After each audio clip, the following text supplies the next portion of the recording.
good morning everyone. We got anyone on watching? Not just yet. Alright. Let's see. Just bringing up some comments. Let us know where you're tuning in from.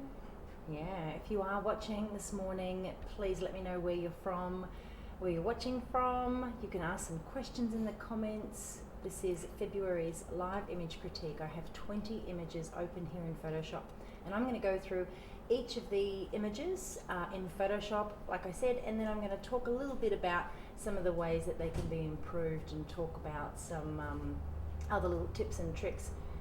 Hi from Scotland. Well, it's probably not morning there, so good evening. Quebec. I'm looking off to the side because the TV screen is over here, so I'm reading where you're all coming from. I can't see your name. I can only see what you're commenting with. We've got someone from Italy, Oregon. Fantastic. Hi everyone. Thank you so much for joining us. It is something that I absolutely love doing, sharing our image critiques here in the group.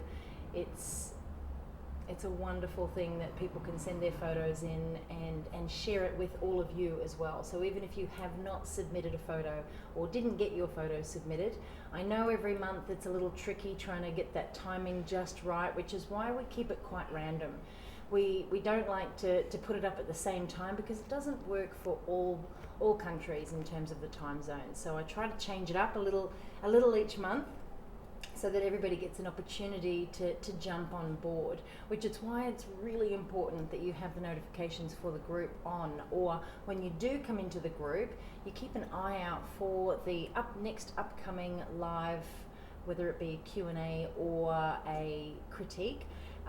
The dates are in the banner at the top of the page. You can also go to the search bar, either at the top on your mobile device or on your computer to the left, and type in live image critique, and you'll be able to see that information come up as well. So yeah, it is fantastic. Hi everyone. Hi Lizzie. You're all tucked up in bed with the electric blanket on. It must be cold. Well, I'm going to say a very early happy Valentine's Day to everyone. It is already the 14th of February right here in Australia, and it is definitely not chilly. It's very steamy outside, and for the first time in days we're seeing the sun, so it's really quite nice. We've had lots of rain here at the moment, and it's causing some havoc with some flooding and road closures and all that kind of stuff all over Australia at the moment. But Garrett's just making sure that everything is working properly here, technically. And if you guys want to let me know if you can hear me, here we go. We will get started so that I don't bore you, especially if you are staying up late on the other side of the world.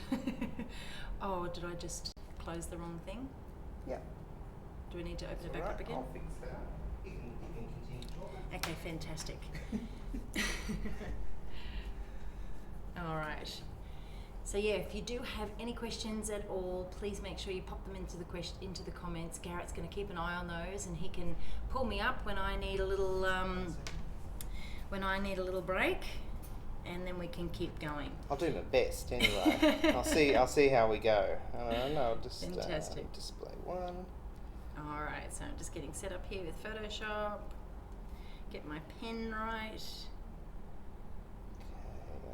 We had a great 2-day workshop here in the studio earlier this week with an amazing bunch of women who came from all over. I think only one lady was from Brisbane. Yeah. So we had lots of people here from all over the place, which was fantastic. I think we are ready to go. You ready? I'm going to bring up. There we are. Fantastic. I made it work. All right, so what I'm going to do here, I'll close this up here. I've got my histogram open. I've also got my history palette open, and I'm going to walk through and show you a few things using, a few different tools in Photoshop, and talk about obviously exposure, composition. I'm going to talk about lighting. I'm going to talk about posing and styling, all of those different things, and hopefully give you some great takeaways that you can sort of implement next time you're in your studio. All right, look at this beautiful baby. So Posing, the baby looks really comfortable. The first thing I'm looking at is that baby's face. It is the closest part of the image to the camera. I love the simplicity in terms of it's the entire baby. And then we've got that beautiful muted sort of brown earthy tone in the background there. So it is all about the baby. So the photographer has done such a great job in really creating something that is, you know, nice and timeless, and it is just simple, and sometimes less is best, and in this case it's definitely really beautiful. There's a couple of things that I'm looking at here.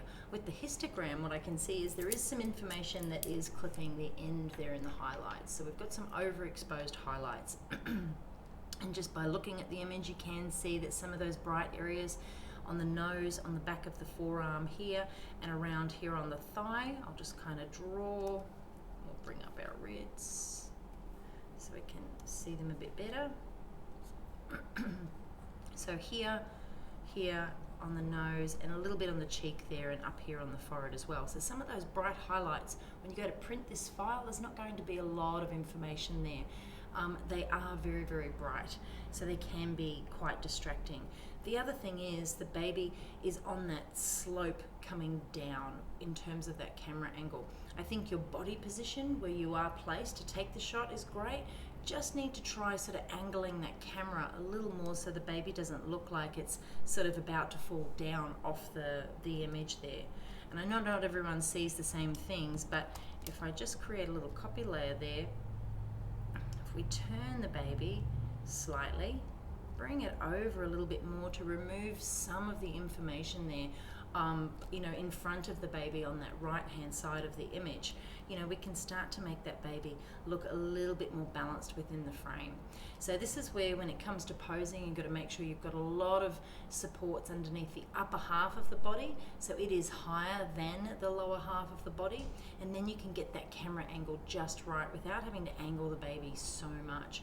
But we've got to remember when we're holding that camera that we can get our body into position, but the camera can also rotate left or right to make the baby's head higher or lower in the frame. The camera can also shift from left to right that way to move the baby from left to right within your composition, and the camera can also tilt up and down to place that baby higher or lower in the frame. So we've got to remember that, you know, we can move our bodies, but we also need to move that camera as well to get that perfect camera angle. I have had a little bit of a cold, so I apologize if I'm coughing. But other than that, you know, I think you've done a really great job. The skin tones are consistent. Actually, let's bring up our curves palette. So just so I can show you exactly where those highlights are overexposed before we move on to our next photo. I'm just going to hold the Option key in, and you can see where we're sort of losing a lot of that information there in terms of those highlights. This is a really great way to make sure that you've controlled your highlights and your shadows by checking them like this, but you can check them at the time of capture, which is really important to make sure you've got that histogram up on the back of your camera so you can see where all of that information in your file is. And then when you bring it into post-production, you're also going to keep an eye on it there so that you're not pushing that information outside, you know, that range that it needs to be in to be able to print beautiful detail. All right, they're beautiful.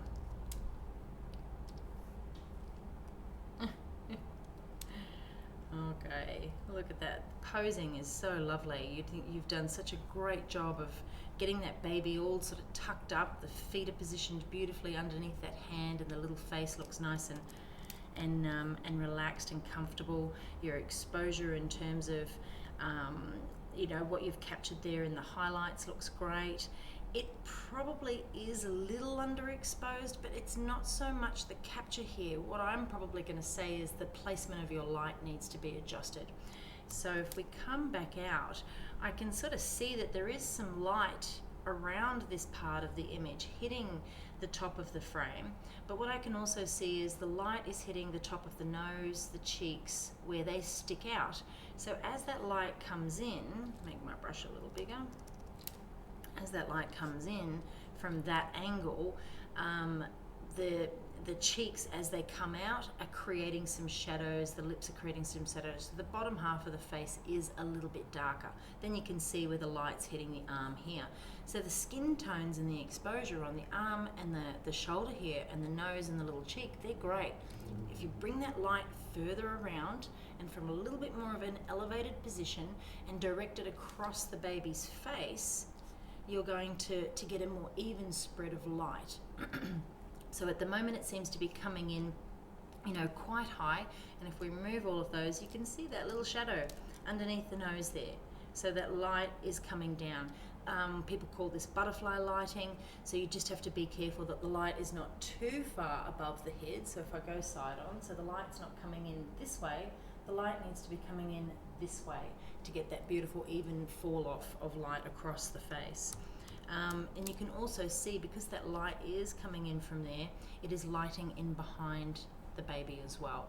So if you have natural light, and I'm not sure what type of light source you've used here, maybe just block a little bit of the light that's sort of coming in there, put some type of reflector, or you can buy polystyrene, you can get some V-flats, stop the light from coming in behind the baby, and then turn that posing bag on a little bit more of a 45-degree angle towards that window light, so you can get that beautiful fall off. If you're using a softbox, just move that softbox around, whether it's continuous or strobe, just bring it around a little further so it falls across that baby's face, so you can get that little bit more consistency in lighting. In terms of the composition, I probably feel that it could have a little bit more space.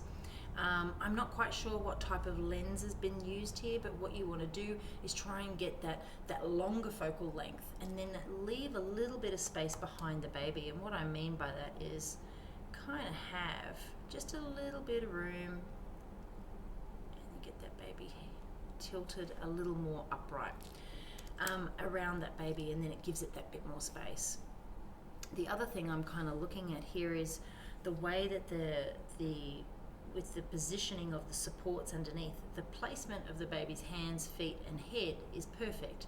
Just looking at this straight line underneath here, what you want to try and achieve is just a little bit more of a curve coming underneath that baby.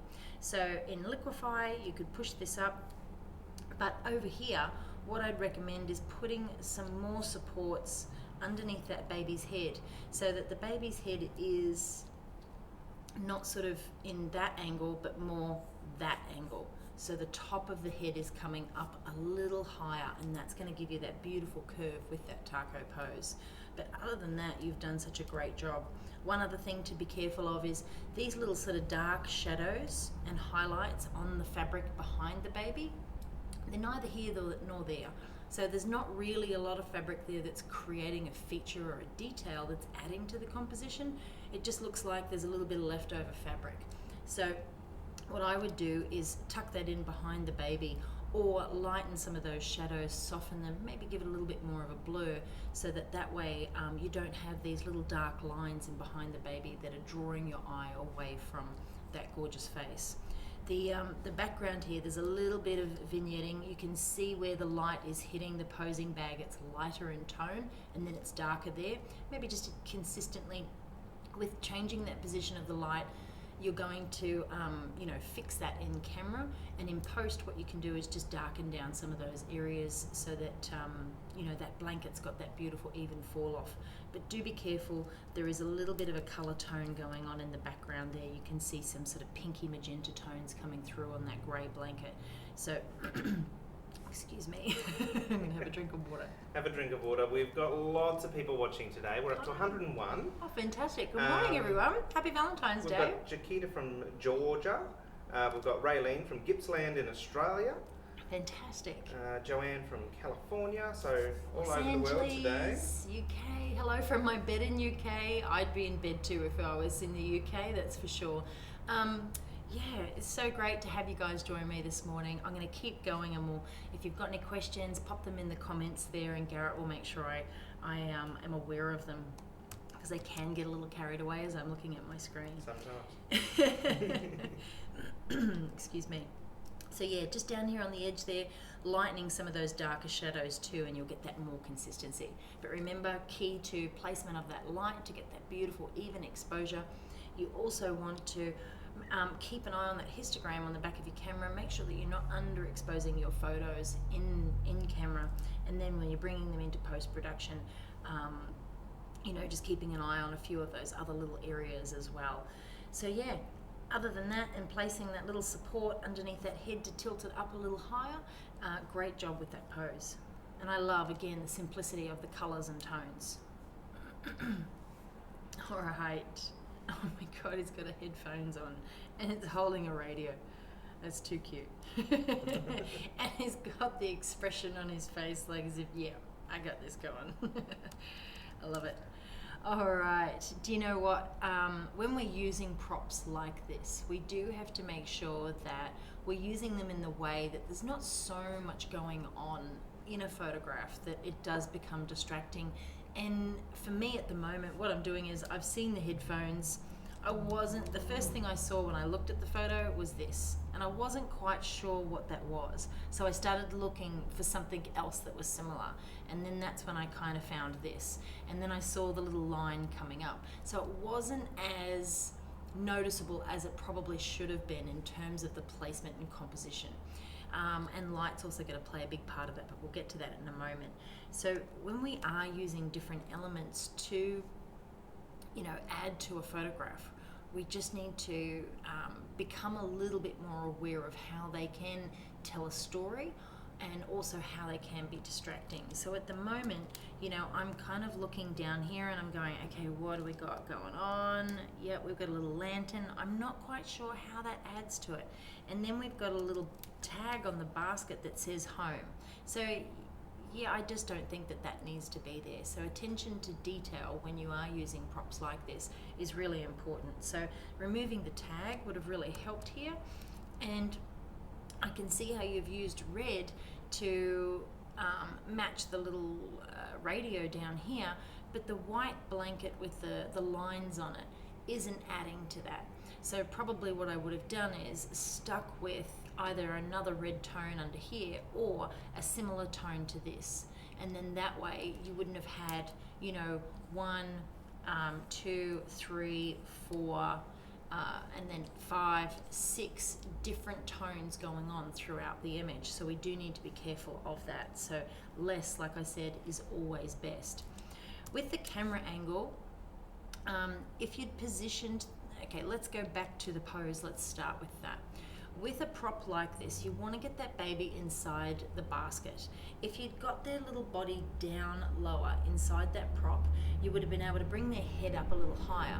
When you pose them inside a prop, and you can use the edge of the prop and with putting the correct supports around the inside of the prop so that the baby is comfortable and safe, when they're in there, you can get that baby up higher. You can then bring that chin up. You can still have a little arm hanging down to hold onto that radio, but by bringing that head up and that chin up, you can shoot from a higher perspective.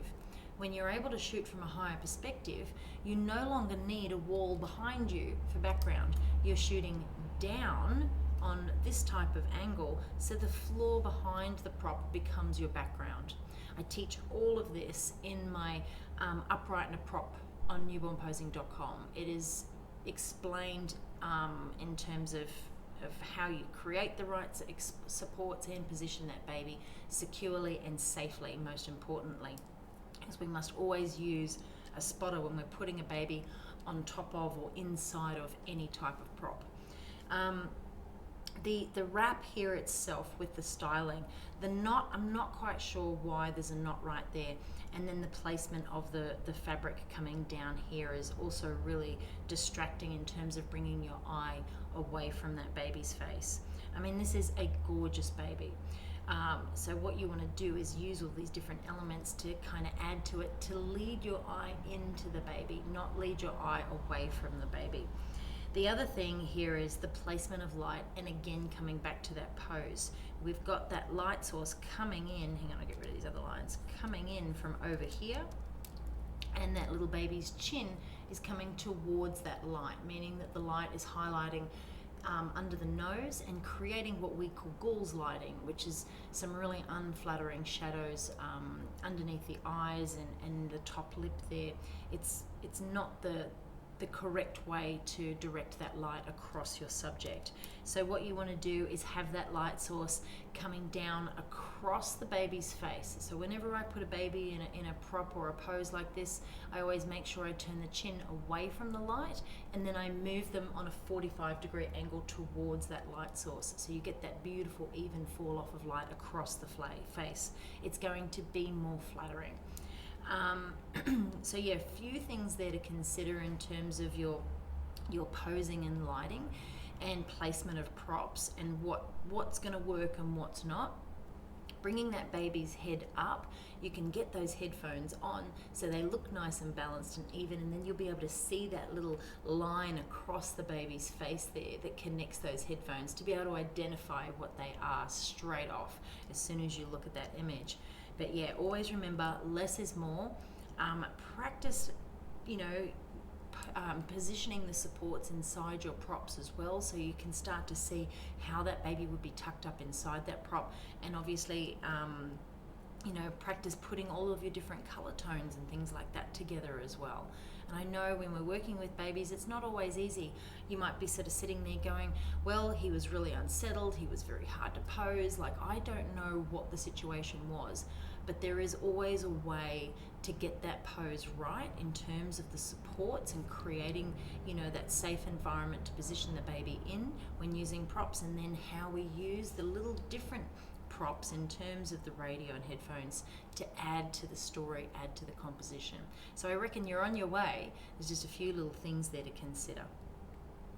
All right, let's move on to our next image. In terms of, I don't compare previous images, but in terms of getting that baby down and positioned inside of a prop, this is what I was referring to. So it's kind of a good one to fall onto straight after this one.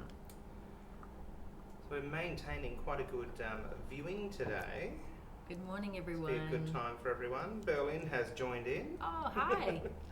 It's so crazy, right, to think that we're all here together right now from different countries all over the world, and we all have the same passion and want to learn as much as we possibly can, which is why I love this group. I see all the time lots of comments from people saying how amazing it's been, being a part of this community. And the other day I saw a beautiful thread of before and after photos. Thank you to everyone that shared those. It's so inspiring to other members to see the progress, because sometimes I feel that we get a little stuck in a rut and we don't feel like that we're improving or we're moving forward. But you should never be comparing your photos to anyone else's. You should only be comparing them to your own previous photos. So it's always a great exercise to go back and look at where you started and look at how far you've come, and be proud of that, because this is your work, no one else's, and you should be creating it for, number one, your clients, but also for you. Not worrying about what anyone else thinks. Focus on your journey as a photographer and keep going, because that's what I love about this so much, which is why these critiques are so important as well. The overall tone and color palette of this image is just lovely. I keep looking at it. We've got this beautiful creaminess in the background, and then we've got these lovely sort of muted taupey colors here. Styling, you've done a really great job. The probably one thing, I wouldn't have had that extra tone down here. I probably would have kept everything really kind of sort of muted and similar there, to really kind of keep your eye up within this area of the image, because there's a lighter area down here being very quite bright. You can see there's some bright highlights just up here. They're drawing my eye because it is the brightest part of the image down to the bottom part of that frame. So be careful with that. The other thing, and I just mentioned it before, is the direction of that light. We've got the light coming in from this side, and what it's doing is creating some highlights and shadows there on the baby's face that probably aren't as flattering as what they could be. So what you want to do is position that baby's face, and if this is my little light source here, oh, it's coming apart. Let me move it over a bit closer. So if this is your light, you want to position that baby upright turn the chin away from the light, and then bring them around on a 45-degree angle towards that light source. Then you're going to get that beautiful fall off of light that starts, up here, elevated where it should be, and just falls gently and softly across the face. That's going to create a very, very different result for you, which is going to be more pleasing. So yeah, I do love the texture in the background as well. This baby looks nice and chunky. So sometimes when you've got bigger babies like that, getting those hands in together can be a little tricky. And I know some babies just love to push those hands out. But if you can, bring those elbows out. When you have the elbows in, and I want you to all try it in bed at home, where you're watching from, or sitting in front of your computer or on your phone, bring those hands together and try and put your chin on the back. It's really hard. You got to separate those elbows so you can bend them to get those hands in underneath that baby's face. Grab your safe shot, come in, and then try and get those hands tucked in a little better. Only purely because the chin is kind of pointing down this way, and then we've got this large surface area of skin that's out in front of the baby. So it's either it's not really out and it's not really in. It's kind of halfway between, which could be refined just that little bit better. So if you can get that chin in, or if they don't want to bring it in, let it dangle down. Let it go where it falls naturally.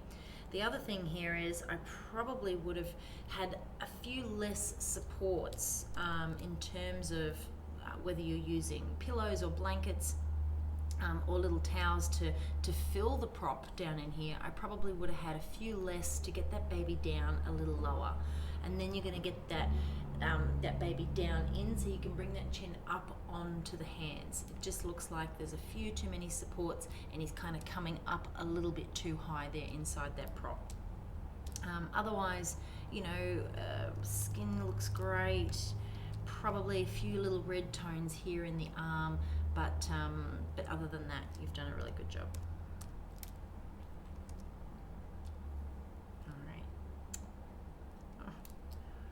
Oh, the posing is beautiful here. I love this little placement of the hand underneath that gorgeous fat cheeks. There was nothing else there I could say. This baby's got good cheeks. One thing I am looking at, the baby's face, if we look at let's bring up our rule of thirds here. If the baby's face is sort of in the center, not quite in the center, but compositionally, we've got a lot of information over here onto this side of the face. So if you can, bring that baby's face over a little more, and then have that beautiful fall off into the background. Because what happens is, when we look at our rule of thirds and where these intersecting lines meet, they're a point of interest. So they provide you with a guide to create a beautiful flow throughout the image.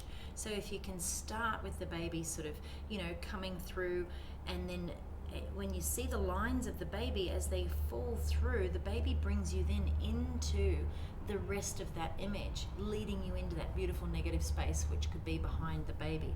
So if you have a little look, create a copy layer here, we could bring that baby over a bit more and position them, then your eye starts to flow through the image. So in terms of composition, try to remove all of that information, and we do that, like I said before, from tilting our camera from left to right to be able to place that baby exactly where we want them in the frame. We don't want to be doing this in post-production, because when you're cropping and altering your images a lot in post, you're removing a lot of information, or you could be reducing the quality of the information in that file. So you want to get that composition right in camera, because at the moment there's a lot of space over here, but the lines of the body, when you look at the body and the light falling off the baby, they're leading you into that space. So that's where your negative space should be. So compositionally, we want to look for how we can draw the viewer through the through the composition, and so forth. The baby's skin looks lovely. The one thing here is we can see how the baby's cheek is kind of coming up a little bit like this. Grab that shot and then sort of come in. And what I do is I'll put my hand on the back here to keep that little wrist exactly where I want, and I'll just give that cheek a bit of a pull so it sits down. So just have a little bit of a look at that. But I love the simplicity of the placement of the fabric over here, and how you can just sort of start to see the baby's body through there with that beautiful light falling off. The light is probably a little intense here. We could soften that a bit more by possibly feathering it, and then what you're going to notice is a little bit more of a softer shadow falling across the baby there, because that shadow, sort of coming down here is a little contrasty, so a little bit more control there in terms of the intensity of that light coming across the baby. Other than that, great job. Alrighty. And posing looks good here. A couple of things to kind of look at is really want to try and get that knee and that elbow connected with this pose.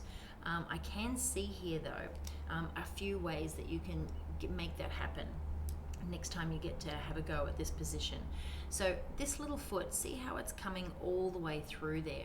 What you got to remember is those placement of those legs and keeping them nice and even underneath the baby so that the baby's supported throughout this pose. So getting your fingers underneath the shins. I always like to stand above the baby, position my body so I'm, sort of in the right space to put my hands where I need them to be. Get those legs tucked up underneath that baby and make sure that they're evenly spread. And then you're going to find that that foot will come back through that way, so it won't be sticking out so much there, and it will sit then, inside that little sort of space between the back of the calf and the hamstring. The other thing to sort of consider with this pose is keeping those supports where you need them. I can see the supports here behind the baby, but the baby's coming down a little lower here. So just try to get those supports in a little more underneath that bottom. But always remember, when you're doing a pose like this, not every baby is going to go into this pose comfortably. It's not going to be a natural way for this baby to be positioned. So if they are a little stiff, if they do prefer to round their backs as opposed to arch their backs, if you have a baby that's continually arching its back and wanting to stretch, it's going to go into this pose really well. But if that baby is continually rounding down, it might not be as comfortable for it to have those legs out the back like that, and have that back in that arched position where it ultimately should be for a pose like this. So always look at the baby and kind of read what they're naturally sort of doing with their little bodies as well, because it will impact the way that the final result looks, because every baby is completely different, and we've got to remember that. The placement of the baby's hand is great up underneath that little face. So the next thing I'm going to talk about here is the light. So the background here is brighter than the foreground, meaning that we haven't directed that light exactly where we want it to be. When we look at the direction of light, and you can, if you have a look at my lighting class on newborn posing, I talk about all of this. I cover natural light, continuous light, and strobe. I talk about the placement of softboxes. I talk about the intensity of light and how you can control it to get that perfect exposure in camera. So at the moment, the baby's face is a lot darker than that little bottom half thigh and that tummy. So what we want to do is bring that light further around, up a little higher, and feather it across the baby so you get that even light across the face and the bottom half there. Might also consider just taking a little bit of a step back with this particular shot and giving a bit more room on either side of the baby, just so that it's got some space to breathe. Sometimes when the frame is filled like this, it can be a little bit constrained. So if you think about it, what I probably personally tend to look for when I'm doing this is just even him or her up a little bit there. I look for an even distance from here to here, and I bring the baby into the bottom 2/3 of the frame. So these are the bottom 2/3 that I'm looking for, And in my mind, when I'm taking the shot, I'm visualizing that this bottom intersecting line here is going through the center of the baby, so I get them evenly positioned in the bottom 2/3 of that frame. And then I've got all that gorgeous negative space in behind the baby that should be beautiful and soft.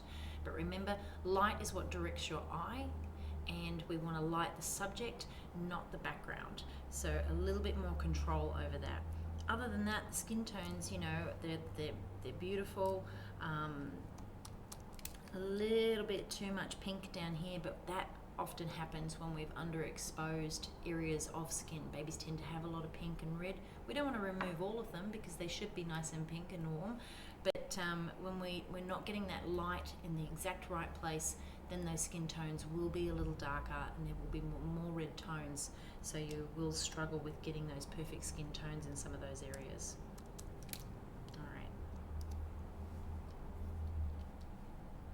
Well, I like this this different angle, you know, I think, and the way that the light is sort of coming in here and it's highlighting the side of the face there.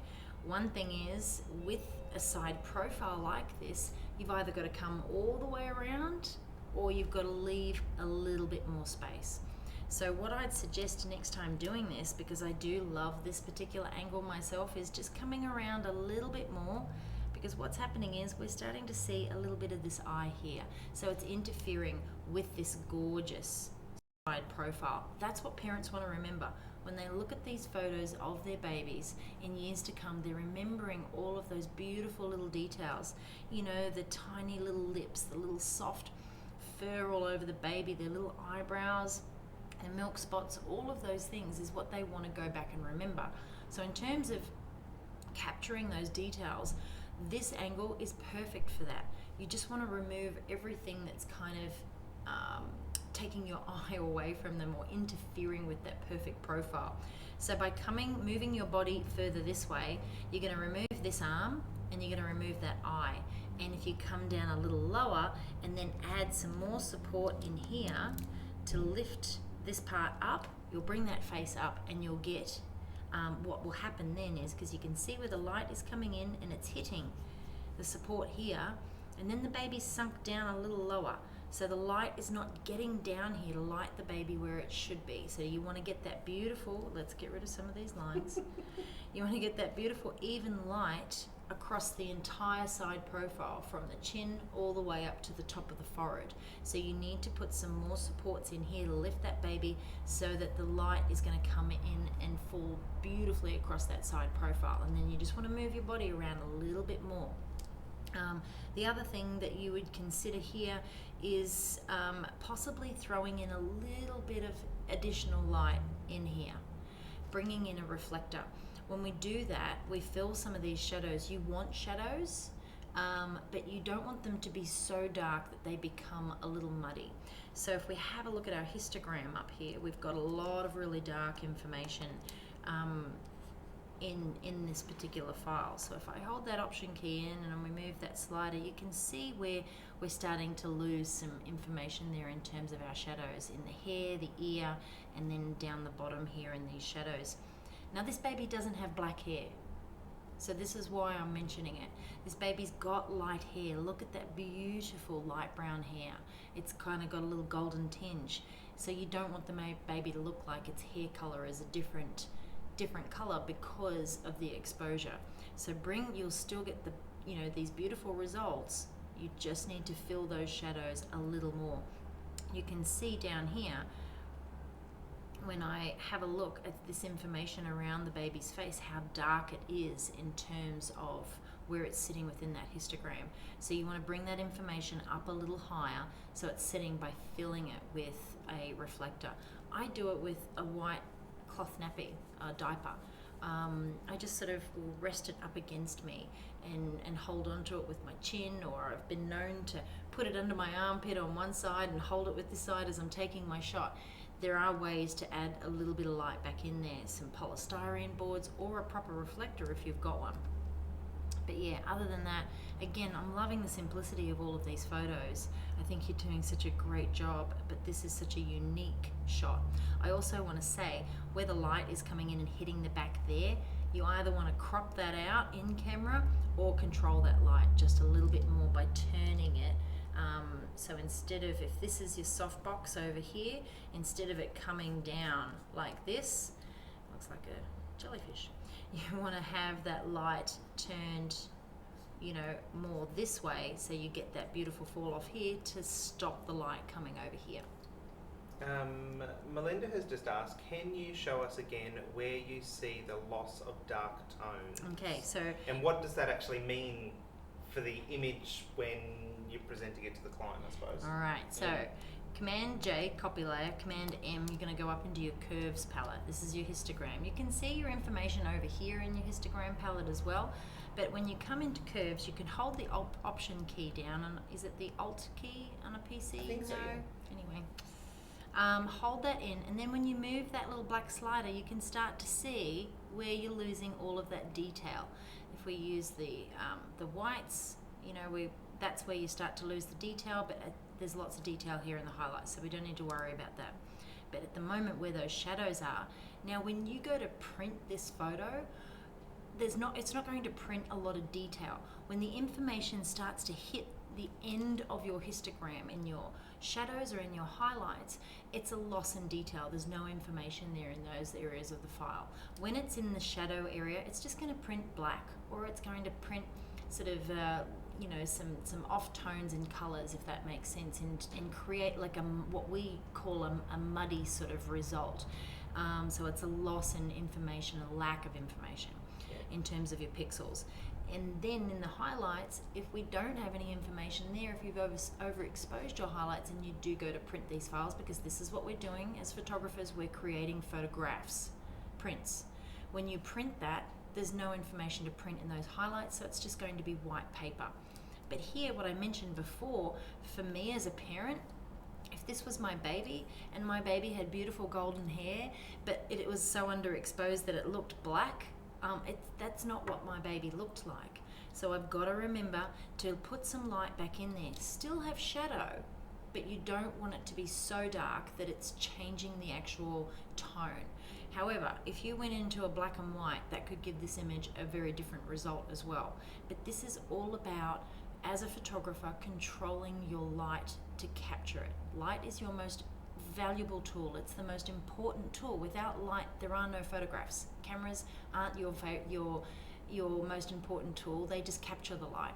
So without light, you are not capturing a photograph. So you want to make sure that you control that light as best that you possibly can. Learn about light. Like I said, I teach it in my lighting class. That's why I created the class, because there were so many people. You only have to go to the group and start scrolling through, and the questions about what light should I use, you know, and so on in here. It's just a never ending. That's why we created that course, because it's so important to us as photographers. And you know what? I haven't got my phone in here with me at the moment, but everyone has a phone in their hand.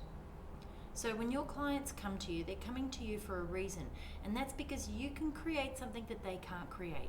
We've got to remember that. They can all take photographs, so we just have to become so good at our craft that they need to remember to come to us, because we can create something that they can't create, if that makes sense. Beautiful. All right, let's move on. Oh wow, look at this. Okay. So we've got lots going on here with these gorgeous babies. Look at these twins and this one eye. It's almost looking up at you as if to say, what are you doing? Sorry, just having a little giggle at that eye. You know, compositionally, the ferns and everything are lovely. The placement of those, there's so much going on around these babies that I feel that I keep wanting to look at what is around them, and it's taking me away from them. So as I kind of look at it, I'm looking at them. They do look a little uncomfortable. You've got a straight leg going across here. This looks nice and relaxed, and this baby looks very peaceful, but there's hands and feet going everywhere, and it kind of just looks a little awkward. So I know there's a noisy noisy car going past. I know that when you are working with twins, it is very difficult to get them both perfectly positioned and posed and keeping them nice and comfortable in the process. So sometimes you've just got to be that little bit more patient. And if this is the only shot that you got, then I'm sure the parents are going to absolutely love it. But we do want to always make sure that we come in and we can refine the pose after we've got our safe shot, for example. But when I look at a backdrop like this, I'm wanting to know what the connection is. Yes, it's beautiful. It's very sort of, I suppose, placed and arty, but at the same time, there's so much going on that I'm losing the babies. And what's happening is, when I come in, this is all really sharp. This is very sharp, and it's quite bright and quite distracting, and it looks, it doesn't look soft.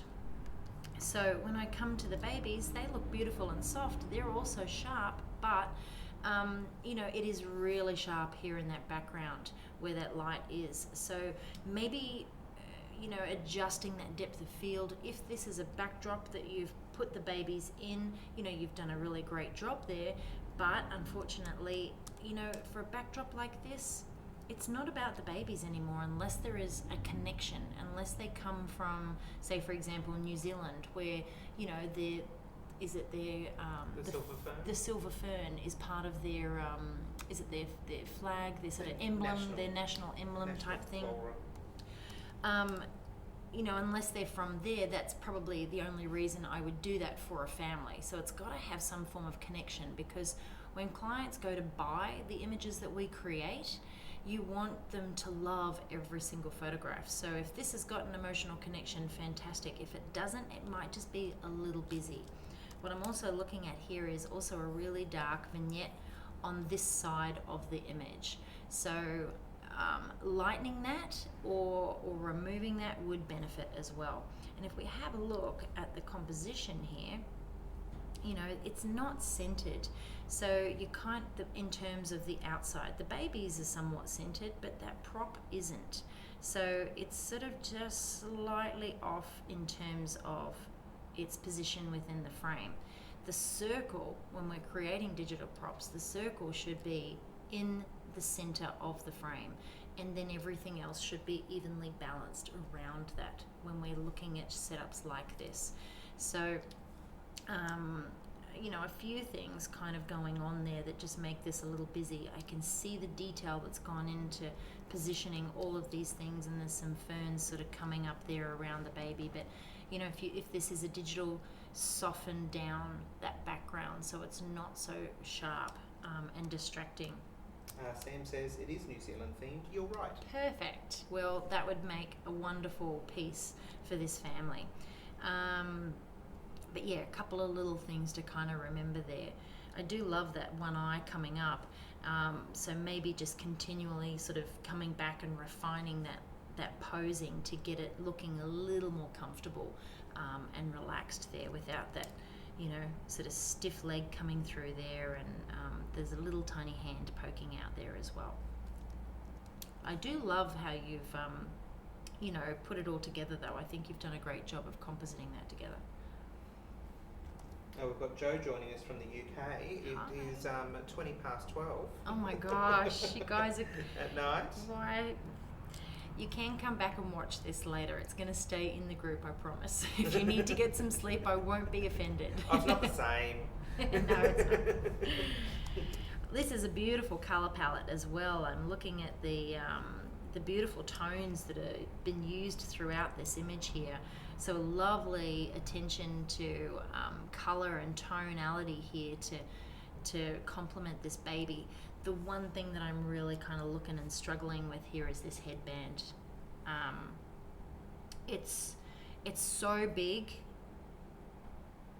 that it's continually drawing my eye away from that beautiful face. So when we put headbands and things like that on babies, kind of put it on, take a shot, have a look at it and go, is it adding to the image?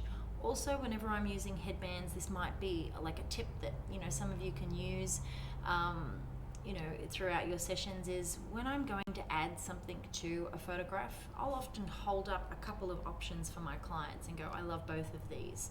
I think they would look great with this setup. What do you think? Do you have a particular preference? And let them have a say in what it is, because the parents may love this, but in the future you may have a situation where a parent is being very polite and not speaking up. Then when it comes to selling your images, your photographs to your clients, and you're not selling them, it's not the client's fault, it's yours, because you didn't ask them whether they liked what it was that you were putting together. They're going to be too polite at the time and they're not going to tell you. So just make sure that you're getting their input and you're creating photographs that they love. If they've brought this along with them to the session and it has some type of, meaning to them, fantastic. You've created an emotional connection for them. However, we must always remember to ask our clients, for their input, and ask them what it is that they want and how they want their baby photographed. It's going to result in your sales, I can guarantee you. But headbands don't belong on the forehead. Headbands belong in the hair. And with this, I'm guessing this is a beautiful baby girl. If this headband was sitting up here, it would look more like a crown. It would come around the top of the baby's head and it would be this beautiful crown. Right now it's cutting through the top of the baby's head and it looks very heavy. So it's sort of dissecting the top part of the baby's head and the face. So be careful of that. It's also creating quite a harsh shadow there underneath it in terms of the direction of that light. So move those headbands up into the hair, that's where they're supposed to be, not on the forehead. The other thing I'm kind of looking at here is the over softening of the skin. It's so smooth that there's a lack of texture. So when we're softening baby's skin, make sure that you keep that texture in the skin. I created an action called It's My Beautiful Skin Set, and the skin softening action in there keeps the texture and the detail of the skin. But you must remember to always bring back that opacity, because you don't want that skin to look plastic. Baby skin doesn't look like this. And then when we over soften and then when we over sharpen, this is where we get these sort of harsh lines around the baby's eyes and around sort of the edges of the hands there. And then you can see down here with the little where the fingers separate, those really over sharpened lines, but where the baby's been over softened. So a little bit more control there. Also with those skin tones, they're just a little kind of cool, sort of working their way in towards those magenta tones. You want to warm those up a little more so that they don't look so cool. But also you could bring up the exposure just a little bit there. But other than that, I think the colours that you've used are really great too. When we are looking at that composition, we've got that baby's face perfectly placed within the frame, but I don't think we need all this information above it. However, if the headband had been positioned up higher, then having that space around the top of the head would work really well for the composition. But if you bring in, when I'm doing a setup like this, I try to bring that baby's face up a little higher in the frame. So I'm using the top 2/3 in terms of balance, and then the wrap is in the bottom 2/3. So now the baby is more prominent in the shot. But yeah, let's move on. How are we going? Is this good? Is everyone enjoying it? I think everyone's loving it. We're maintaining up around the 80 people viewing. Oh, so a few have gone to sleep. And I don't know who this is, but someone has said it's not a digital, it was me trying to be creative. That was the Ferns. Fantastic. Yeah. I loved that you did that. I love that it created the story. I love that it had the impact.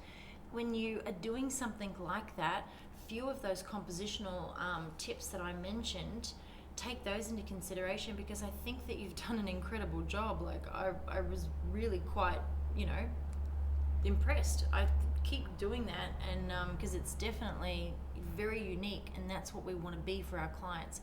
We want to create beautiful pieces for them that are unique, and when you're unique, you stand out. All right. Now this image did come through quite tiny. A little one, so that's why we always put into the description when you're submitting your files to make them at least 2 megabytes, so that at least when I zoom in, they don't become all pixelated like that. So we do need a sort of a bigger file sometimes to be able to show what we're talking about here. Colors, everyone's doing such a great job with keeping their colors beautiful. and in those similar color tones. I love the texture of the background. You know, you've used all very similar tones here. There's a couple of little things that I'm looking at here. The placement and the posing of the baby within the prop. So it looks like there's just a little bit too much stuffing, filling, or supports that have been put into the prop, because the prop is getting lost.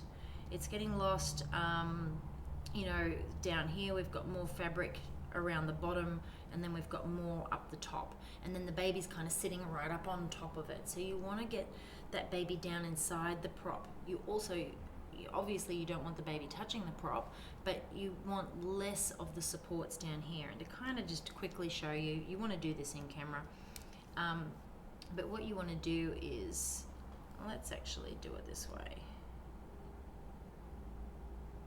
Just going to use the lasso tool and take the top half of that frame very quickly.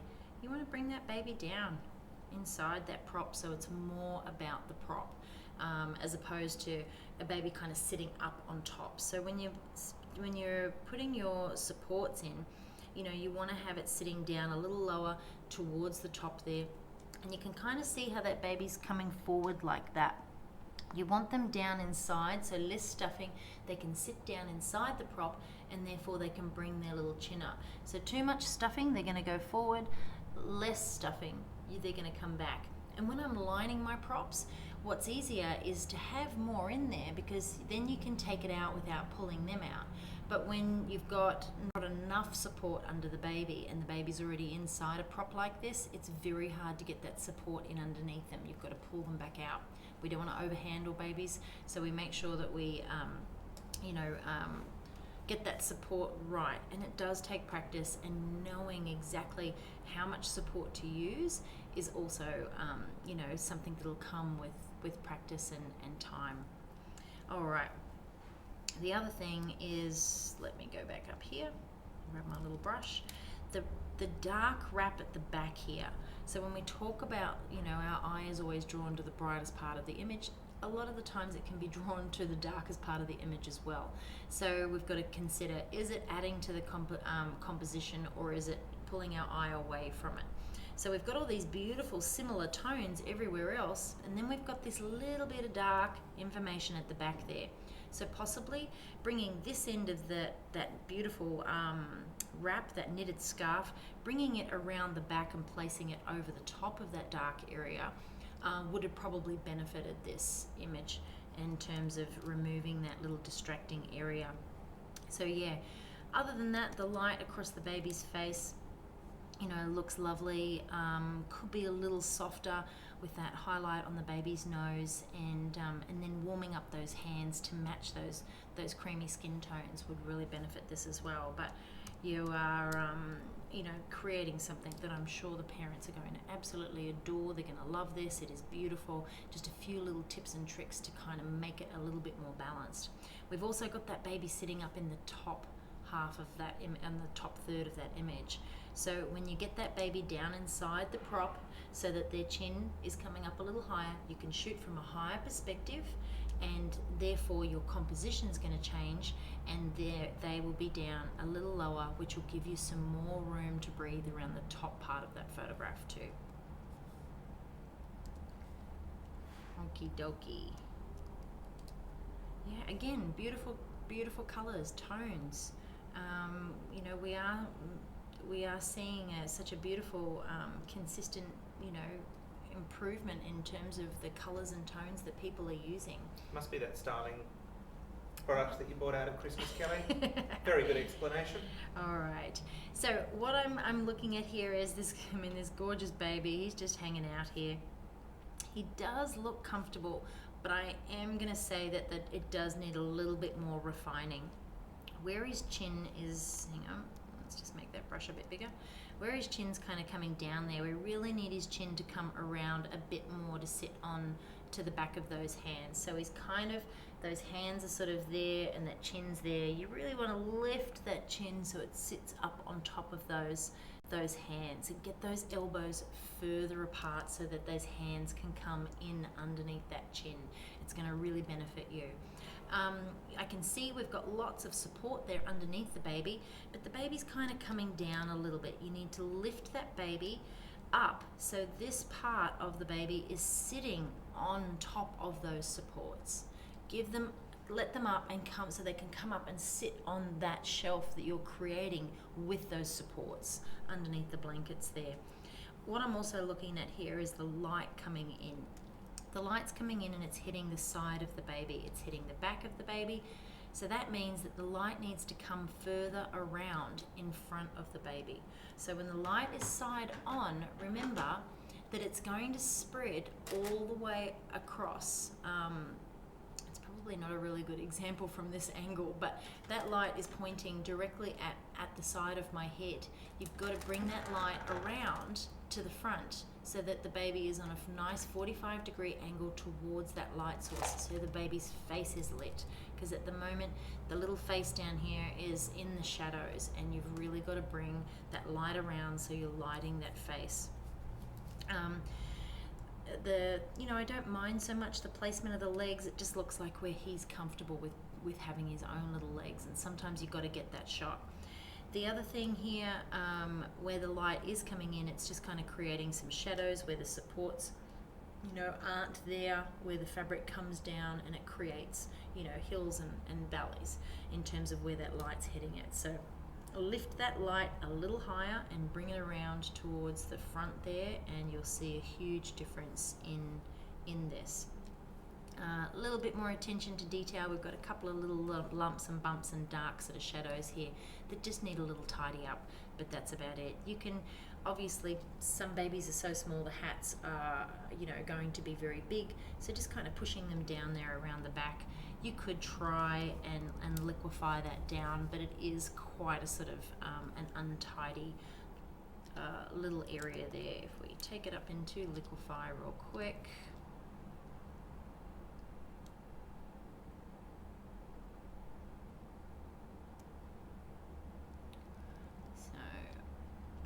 You could try to bring this down as much as you can to make it a little less busy.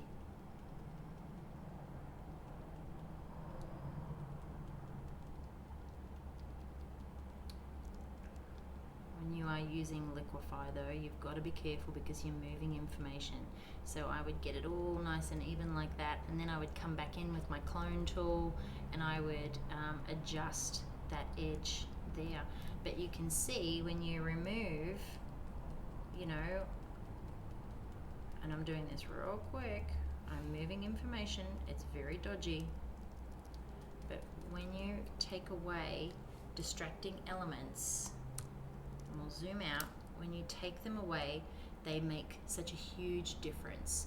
So you can fix this with clone now. You could have removed it another way, but I teach all of that in my editing videos and we don't really have time for that right now. But yes, just to give you an idea of how distracting they are in a frame. All right, let's move along. Now there is a little bit of a lag between your screen and what's coming up here, so everything's coming through, but it's a little bit juddy, so we do apologise if anyone's picked up on that, but still all the same information. Is it? Yeah, it's the program that we're using. Update on the computer. I don't know about you guys, but ever since I went to, which one are we on now? Catalina. Everything seems to have changed. Even my Canon Pro Print Studio. What is it called? Yes. I can't even get my words out today. It's Friday. My Pro Studio, that software wouldn't even work on my computer after I updated, so everything had to be changed, and it's just, good Lord, it's created some fun times for us, that's for sure. Okay, I needed a drink of water. All right. Oh, look at this. Okay. This is really pretty. You've done a great job there, styling and creating something here that is quite pretty. A few little things that you can do to sort of possibly, take this to another level. If we have a look at our composition and our placement, we've got the baby kind of nice and even there in the center of the frame. We're looking at the placement of the prop there in the middle of the frame as well. So if we have a little look here and we try to get that baby as centered as we possibly can, and I'm looking at the prop, and I'm looking at the distance of the top to the sides and over here as well. So when we remove part of that, we create that more balanced composition when we really center it. So have a look at the placement of your image there. I'm also having a look here. I can see that this was shot with quite a wide angle in terms of the flowers around the outside there. I know that it is tough shooting from above, trying to get that entire prop in, so possibly a little bit of a longer focal length. If you could zoom in, you'll just create less distortion here where some of those flowers are kind of sort of coming out towards the edge of the frame there. Okay, the next thing in terms of the background that I'm looking at are these heavy kind of vignetted corners that aren't as dark as the other two corners, so keeping that nice and balanced there. And what I mean is just with that distraction, in terms of, let's lighten that.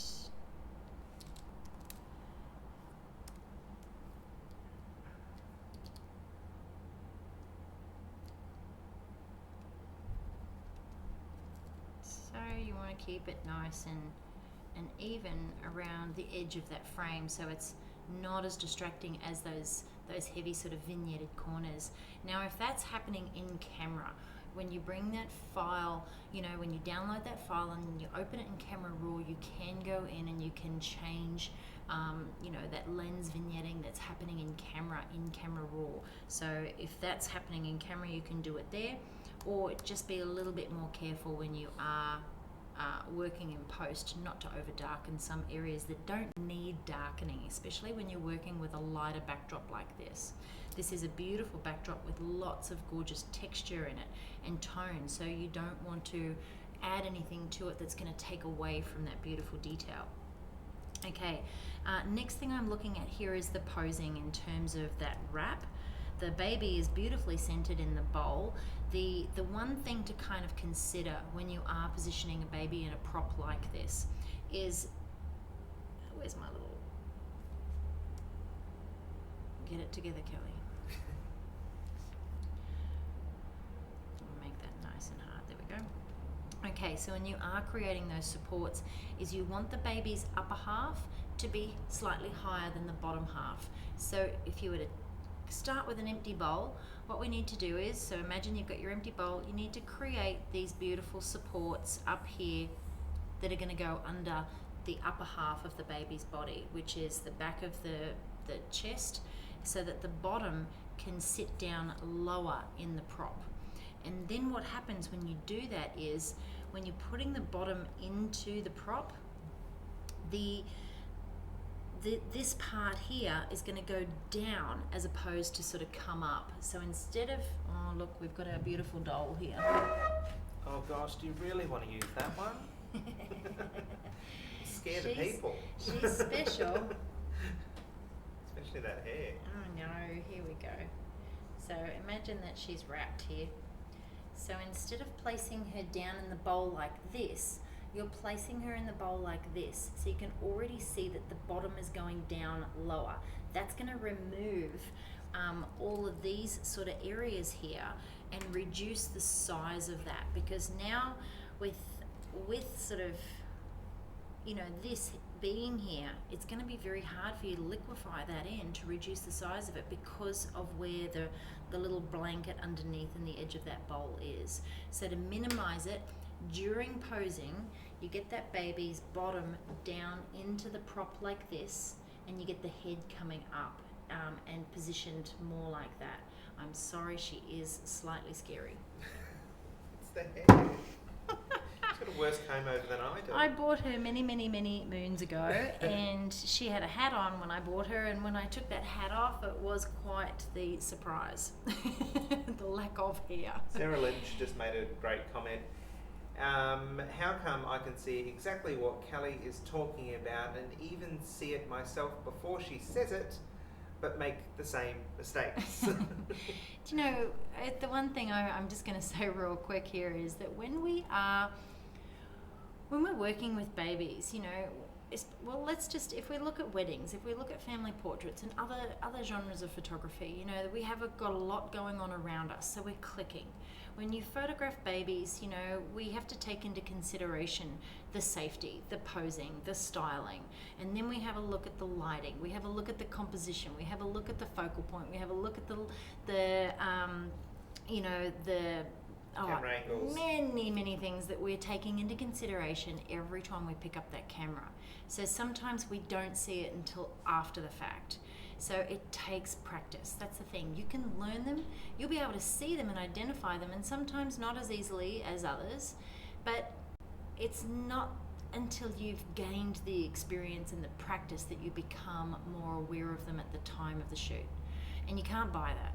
I can teach you everything, but you cannot buy experience. So practice as much as you can. Get a fake baby. Practice your camera angles. Get into your studio when you don't have bookings and practice. It's working on your business. Stop sitting in Facebook watching me. No, don't. Because this is educational. But, you know, when you find yourself doing something that's not going to benefit your business, use that time to better your techniques and skills, and you only get that from practicing. You really do. Okay, but yeah, other than that, you know, those skin tones are lovely and creamy, probably a little flat in terms of lighting, so you could just lift that light a little higher, you know, elevate that light source and bring it down across that baby. You're probably going to have that little bit more you know, impact. When I say it's a little flat, what we're looking for is, if you just very quickly, I'll show you the difference. When we create that little bit of contrast and pop, you know, you start to sort of separate that baby from its background and make it really stand out. But yeah, all the little colour palettes and everything put together here, done really well. And this is a great example of where a headband should sit on a baby, nice and high in that hair. Do I need to make a disclaimer that goes at the beginning of every critique as to where headbands should go? Oh, this is perfect for Valentine's Day. I love it. Look at that gorgeous red heart. And you know, this is a great example of where you see, you know, those sort of contrasting colours that work really well together to create something like that. That love heart is really popping out and standing out, which is fantastic. And I love it on those beautiful soft muted grey tones. All right, so with this, the baby's face and little hand placement looks very comfortable, very relaxed. What we need to look at though is that camera angle in that position. So in terms of our composition, if we have a look at the placement of the, what have I done? Placement of the baby within that frame. It's sort of in the center of the frame, whereas we really kind of want them down in those bottom 2/3. When we rotate our camera, when we rotate that camera, we bring that baby's head up a little higher in the frame. So when I mentioned earlier in the critique, and what we'll just do there is have a little look at getting that baby's head higher. What we'll do is we'll do it this way, and we'll bring it over and give the baby a little bit more space. Okay, so now we're starting to reduce some of the information that's in the foreground and provide more of a background in behind the baby where it should be. So another thing to consider is when we're looking at that camera angle, you can see there's a line to the bottom of the baby's nose. If you were to imagine when you're picking up your camera, your lens, that there is a line from the end of the lens to the top of the baby's nose, that's where roughly you should be positioned in terms of your body placement. Right now, that line is coming straight up underneath the baby's nose. So what you want to look for is a line going from the top of that baby's nose to your lens. So it probably won't make so much sense until you pick up a camera and you start to practice. But for example, if this is my lens, and I'll go side on so it's easier. If this is my lens here, and there's a line coming from the end of my lens to the baby's nose, it's coming there to the front of the baby's nose or the bottom of the baby's nose. It's got a little turned up nose. There. But what we want to do is create a line from our lens to the top of the baby's nose. So we need to move ourselves higher and position ourselves this way, shooting slightly down on that baby's face. So what happens when you do that is you move your body further this way and you come up a little higher.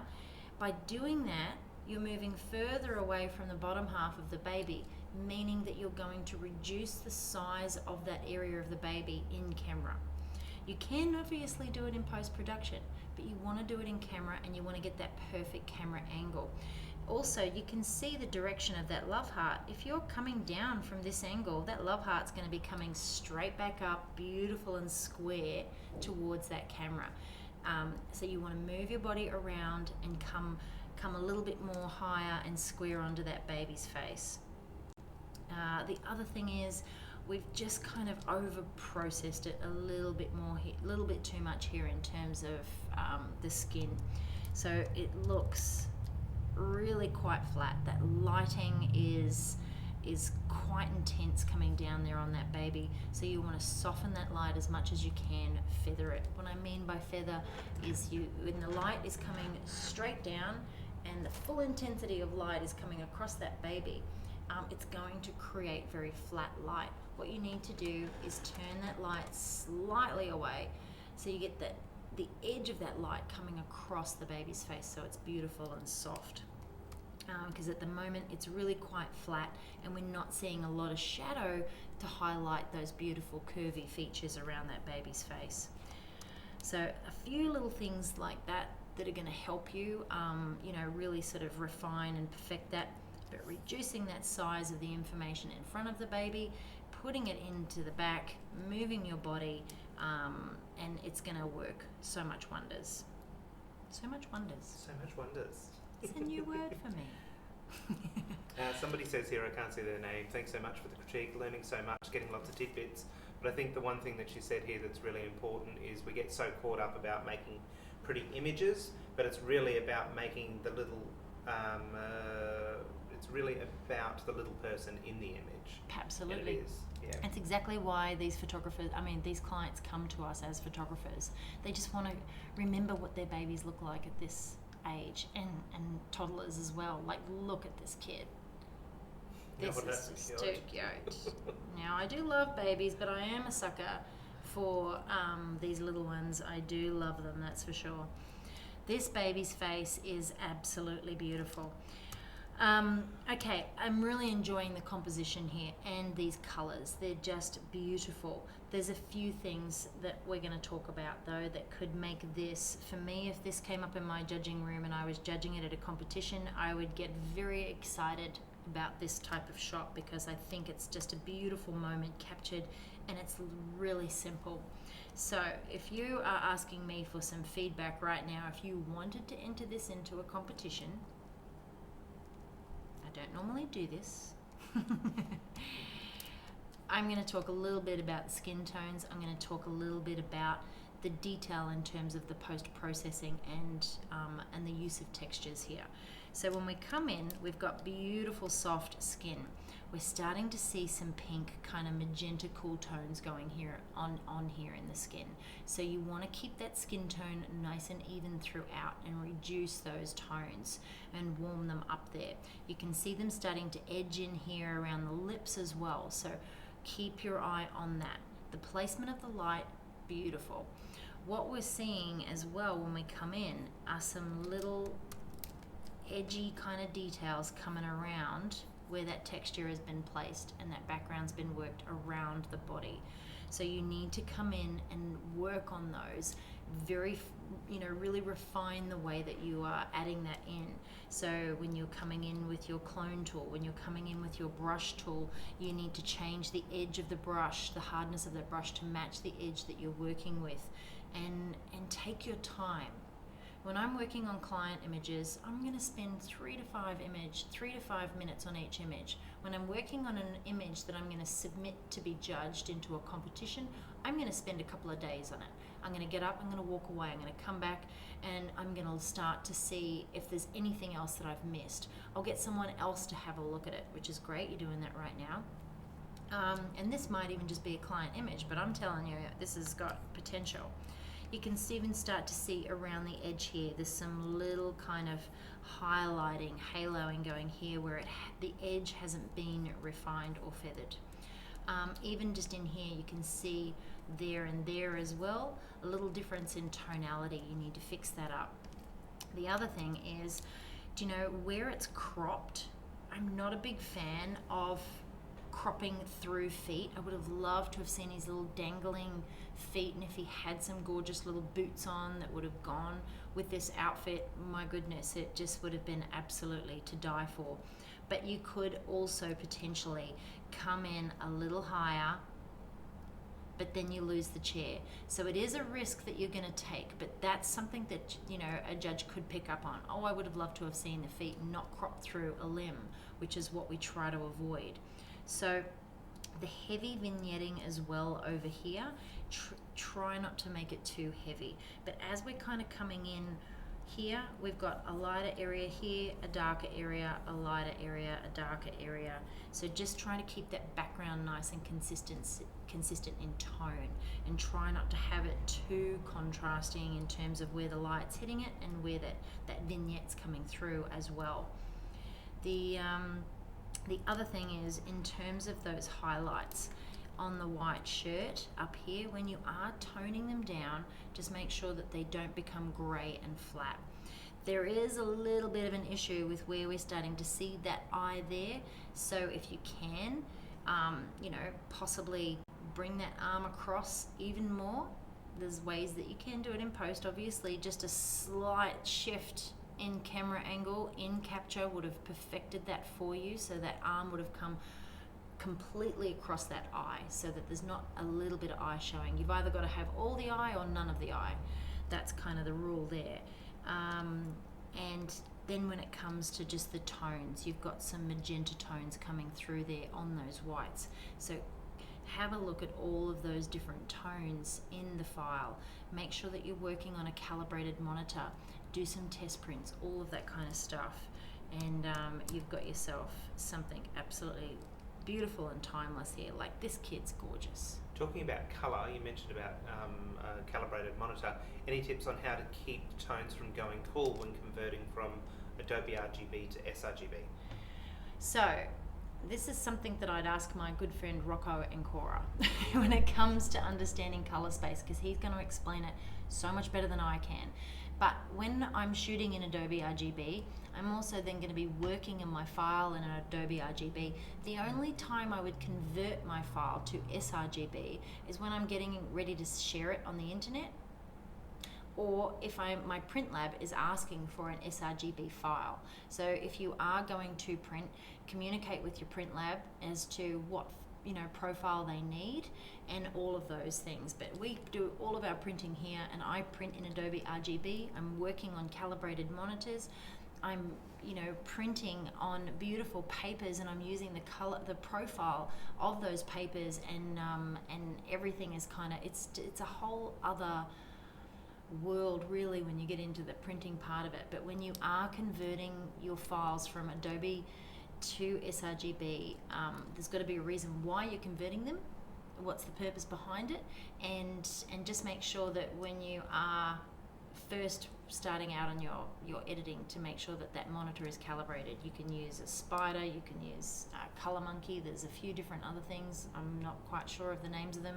We edit on ASO monitors that are self-calibrating, so what we see is what we get. We also make sure that we don't have any sort of direct light sources coming down onto our screens and monitors, and yeah, it is another, it's probably like And I know that Rocco's actually got some tutorials coming out on it very, very soon, which I'm going to share with everyone who's really interested in that tip, because it's so useful to know. It's going to take your work to an entirely new level. When we talk about perfecting our craft, it's knowing every single detail. So yeah, I'm going to keep going here in terms of the critique, otherwise I'm going to be here all day.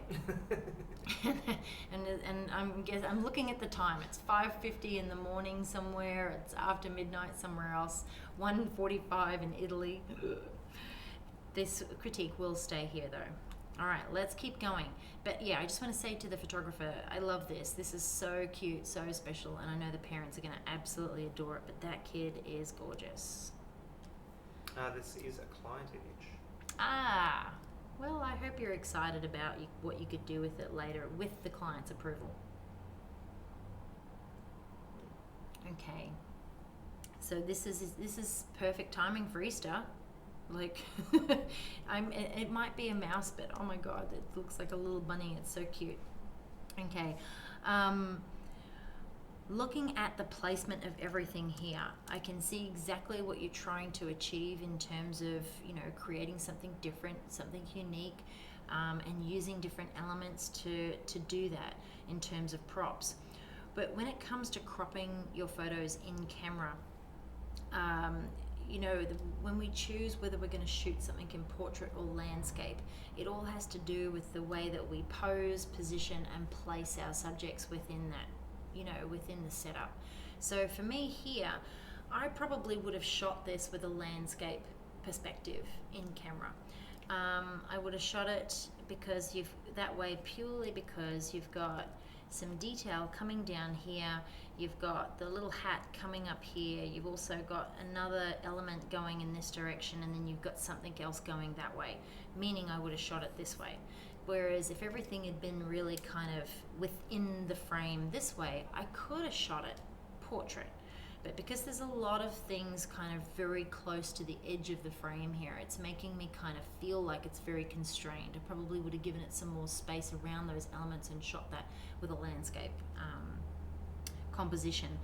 So where you've got that baby placed inside the bucket, I can see the bucket kind of coming down there. It does look a little tight. It doesn't look as sort of comfortable. Probably a larger prop would have really benefited this, because we're losing this part of the baby, and it just looks for me a little tight, a little awkward. So when we look at a photograph, we create emotion and a response in someone. So not everyone sees the same way. We're all going to see something completely different.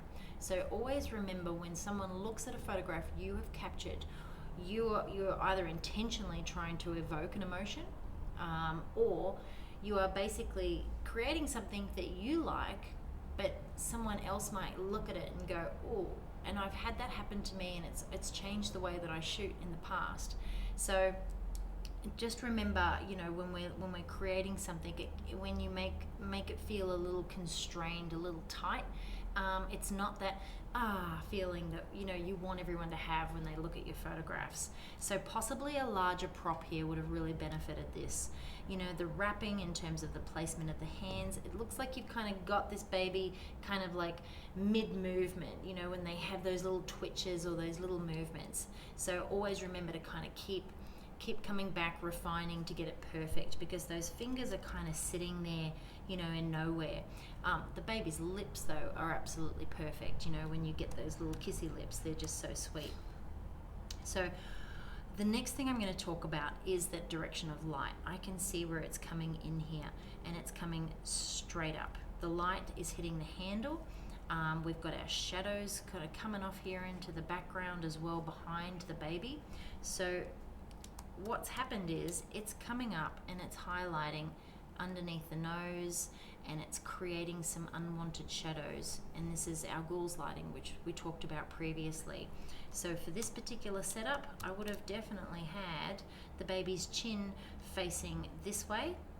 So instead of that way, I would have had that baby's chin facing the other way. If you've got a baby, obviously, that you can't, they just don't want to change the placement of their head, then you bring the light to the other side of the baby. You turn that prop And so you get that light falling across the baby's face, not up the baby's face in this instance. So, that beautiful bit of greenery, I'm not quite sure why we have a magenta background. It doesn't really add to this as a scene.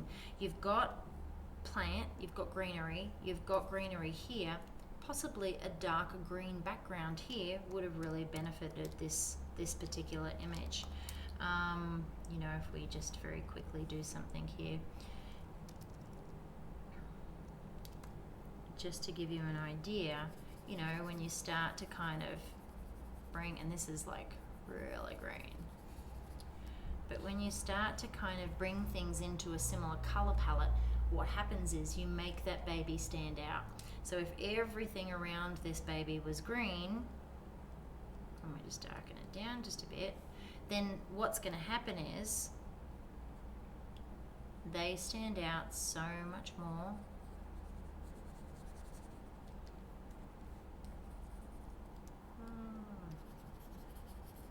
Dodgy.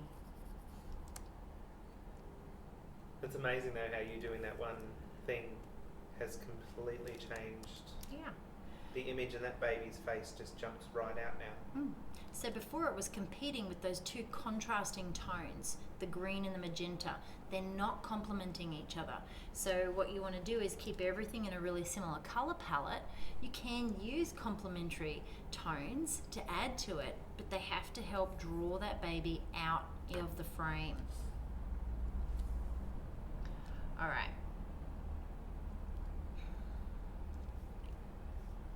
Get rid of our green brush. Okay.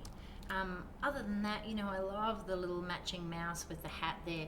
Just a little bit more attention to detail in terms of getting that hat so it sits a little straighter. But I know how frustrating it is when you get that hat perfect and that baby moves and it moves its head within the hat, so the hat stays still. So just come back, refine it, and get another shot. But that's why we take our safe shots and we do come back. So yeah, I can see exactly what you're trying to do there, and I think you should keep exploring that. Alrighty.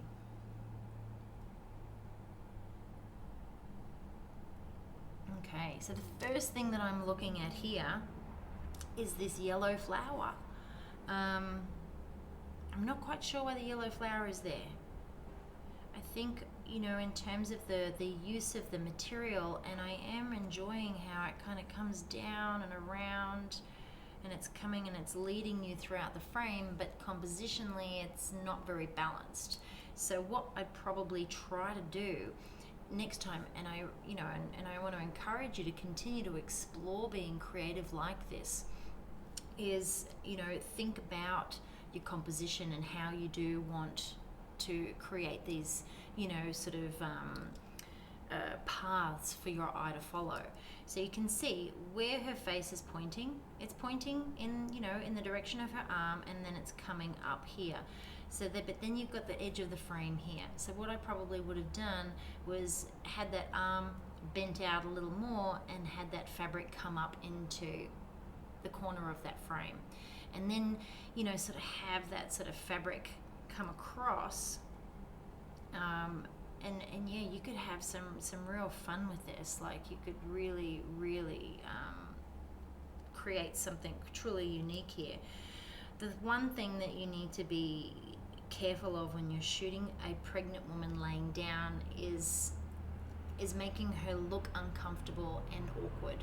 So at the moment, her legs don't look very comfortable, and her feet have really disappeared down here because of that wide angle lens that was used to capture this. And I know how hard it is when you're shooting from above a subject to get that perspective and that camera angle perfect.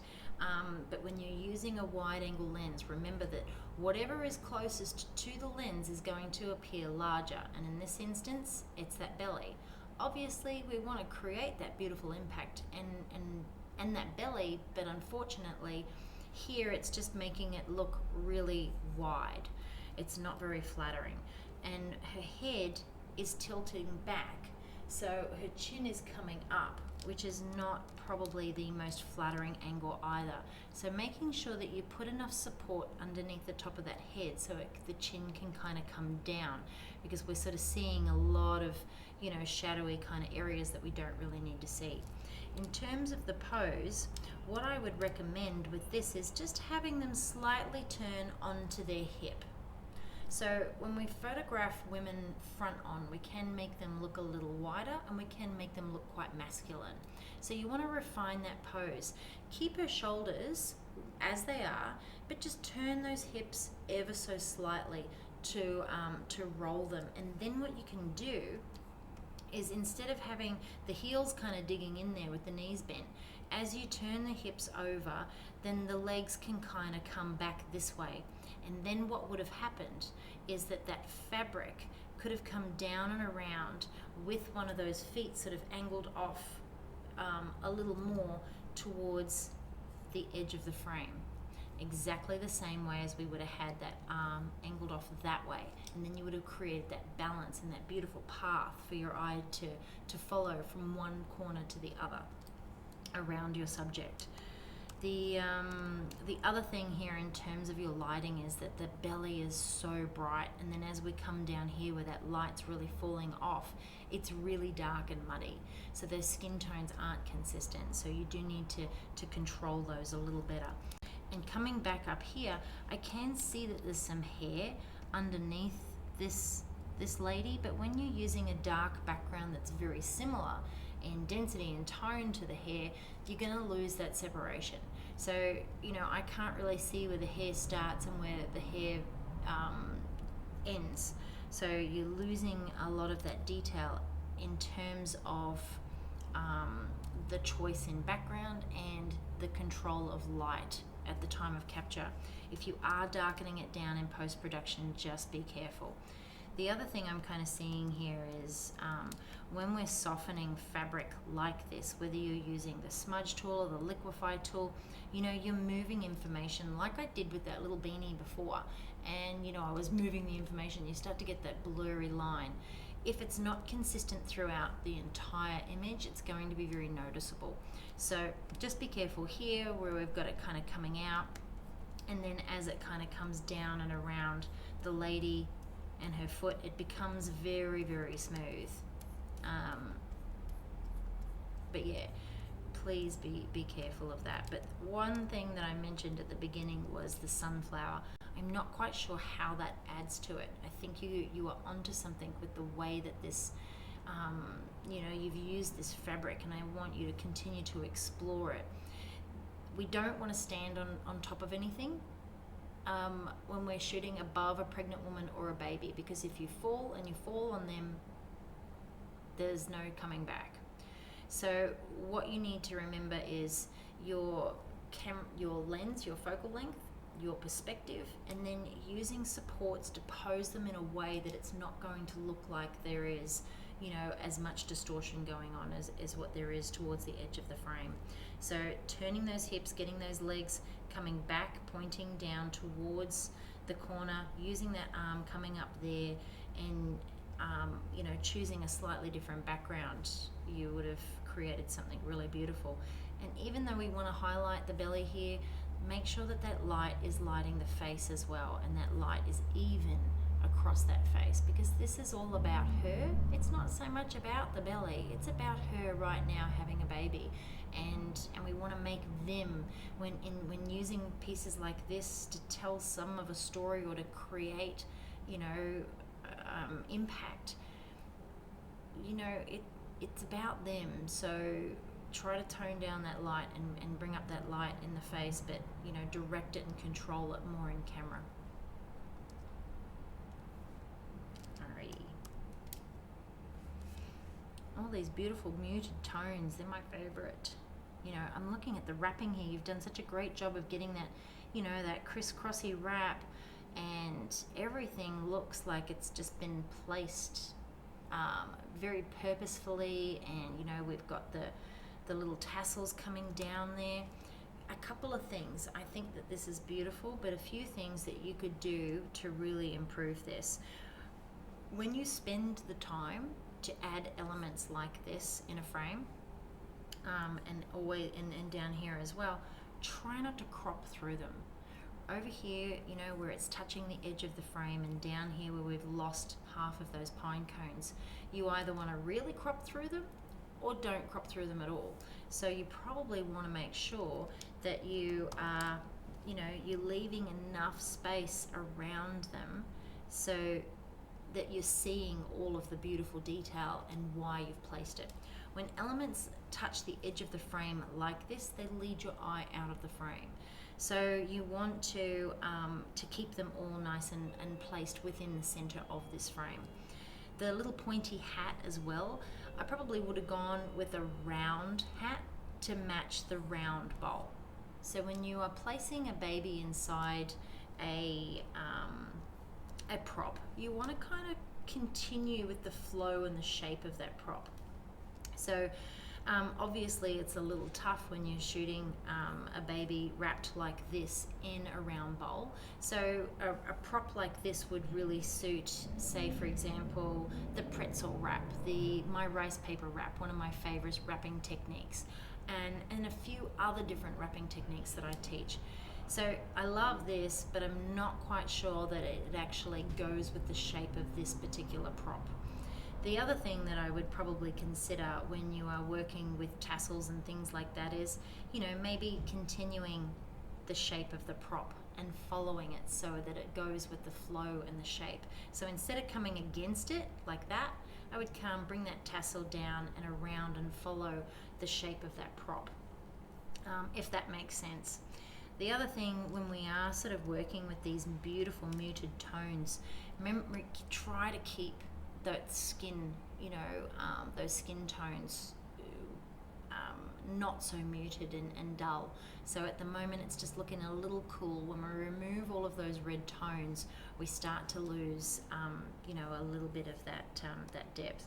So what I mean is, it's just at the moment looking a little flat and in tone. So if you just add a little bit of contrast in here, you can start to make those skin tones pop and really stand out. So just that difference can make have a huge impact on that result. But I do love that kind of hazy effect and tone that you've added to it. I can see that it's kind of like a bit of a style that you're leaning towards. So I would really love to encourage you to continue doing all of this because it's beautiful. And it's a lovely art piece, but just remember that when we are using elements like that, they need to add to the composition to draw your eye in to the main subject, not get drawn away from the edge of the subject is what I'm kind of going for here. Sometimes my words get lost. All right, we're nearly there.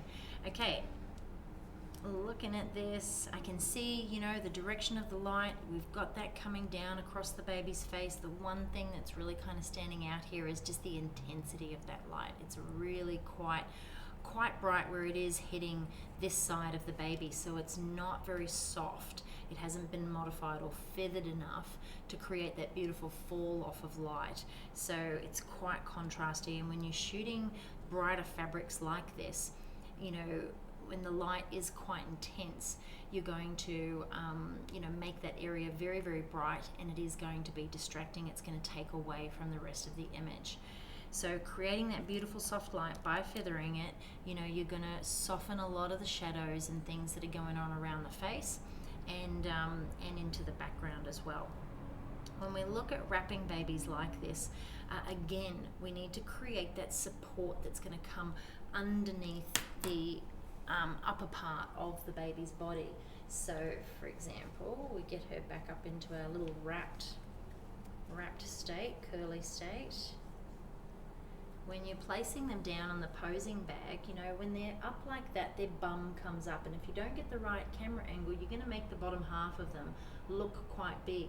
So when you are putting them down onto a beautiful, thick, textured surface like this Flicardi rug, what you need to do is when you're placing the supports under the baby is leave a well for the bottom to go in, and make sure that the supports are under the upper half of the body, so the bottom goes in and then the fur comes up higher and it sits up here, so you're not seeing that large area of material where the bottom actually is. So that positioning of supports is really important. Also, putting a little bit more support underneath the top of the baby's head means that instead of the baby's head being like this, you're going to lift that chin and then you'll be able to turn it slightly. So when you lift from back here, you bring the chin forward. When you put support here, but when you put supports up here under the top of the head, you bring the chin forward and then you can turn it. When you can do that, then you create that elevation of the baby's head. You're going to get an even better fall off of light across the face, and you're going to be able to move your body then further, because if this baby's face was just, so right now it's here, if it had been lifted a little higher so that chin could come around, you could then move your body over here to get that shot, as opposed from standing down here. So look at my little stick figures. Remember, posing has a lot to do, and positioning also has a lot to do with the result of your light, the way that it falls across your subject, and how you can get yourself into that perfect position to get that shot. I love the little added, teddy bear. It kind of goes with that hat. And I think you've done a great job of wrapping the baby like this, and the feet just look absolutely gorgeous. Just remember that when you are wrapping them, to try and get those elbows bent so those hands can come up. So at the very beginning of your wrap, try to get those hands up on that chest so that the hands aren't down here like this, because when they're and if you try it, if you now try to bring the hands down, the elbows have to come out. And unfortunately, if your baby is wrapped quite tightly, the arms can't come out, so the elbows have to come in, and that's where you get those messy hands. So get those hands up on the chest, and then when you can get that head tilted, you can get that chin to rest on the hands, and that placement of the hands is going to, create a beautiful result in your photographs, and you won't sort of have one little finger kind of sticking out and one sort of knuckle sticking up there. But yeah, attention to detail like that will have a huge, like I said, a huge result, impact on your photos. I do love all those colours and tones though. Jade Schofield says, "You're amazing." Hello, my Jadey. I miss you. Alrighty. We, I love parent shots. I think that they're so important to our client galleries. And even when I have parents that don't want to be in the photos, I always try to encourage them, because, I say to them, don't worry, this photos aren't about you right now. It's about your baby. But I know that when they look back on these images, they're going to be so valuable to them, but they're also going to be so valuable to those kids. That's a moment in time where you remember how much you loved that baby. Because when they're teenagers, no, I'm kidding. No, she's not.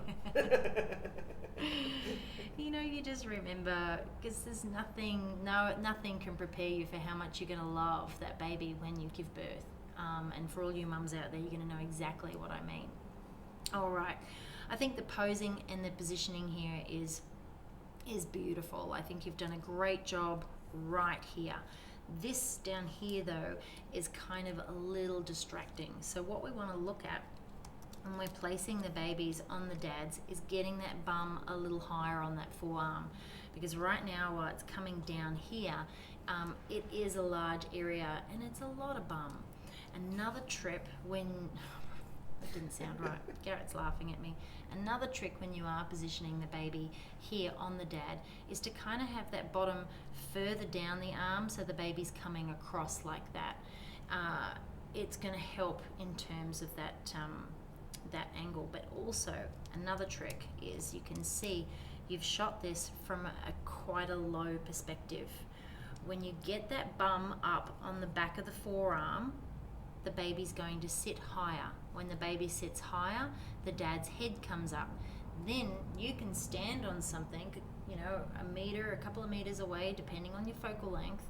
You can stand on something and get that higher perspective shooting down. When you shoot down, you are further away from the bottom, so you're minimizing that bottom. So we've got to remember when we're posing, it's all to get that perfect camera angle. Get that bum up higher on that arm so it's not all the way down here. Bring that baby up higher when you're doing this.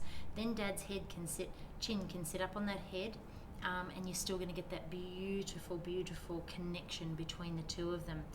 Just also be careful here. We've got some fingers kind of coming through over there. So whenever I get the dads to do this pose, I get the hand of the arm where the bottom's going to sit. I get him to shove it up underneath his armpit and hold it there. And I say, all right, I want you to bring that elbow out. I'm going to position your baby's bottom in here, and then I want you to bring the other hand across the baby's back. So, but I always have it so I can still see a little bit of that arm, so it's not just a floating hand as well. So a couple of little things there to remember in terms of that posing. And I'm also looking here at the direction of that light. It seems quite low. If we have a look at the shadows, so up here on Dad's nose, I can kind of see that the shadow's coming up. I can also see down here the shadow coming up that way, showing me that the direction of the light is coming up. What we want is to have that light elevated. Now if this is a window, then what you need to do is have Dad sit a little lower. If the light's not coming down across, have him sit on a stool. You can create a beautiful pose like this with him sitting on a stool. Bring him down lower. Block some of that light coming in from below so that you're not lighting some of these areas, but you do want that light to come down from an elevated position to fall across the baby. Have them then turn on a 45-degree angle towards that light source. Then what you want to make sure that you do is not lose detail and separation between them and the background, because wearing black shirts on black backgrounds, then it will just look like you've got floating arms and heads and no separation between the detail. So a little bit more control and light. I love the moodiness of this, but you will need a little reflector to bounce some light back in to separate the shirt from the background as well. So a few things to remember there. But yeah, the connection is just beautiful. Alrighty. Look at that baby. What Oh my chunky. goodness. Wow. That is one gorgeous mama as well. Well, this is beautiful. In terms of the connection, I love the placement of her arms. I'm really enjoying as well the choice of the texture in the background. However, it is slightly distracting. So I'm going to give you some tips here on this particular image, because I think that this is lovely. When we come in, we've got some over softening and blurring going on in here, where Mum's arm is meeting that background, and then we've got a little bit of sort of haloing there where it hasn't quite come to the edge of that surface.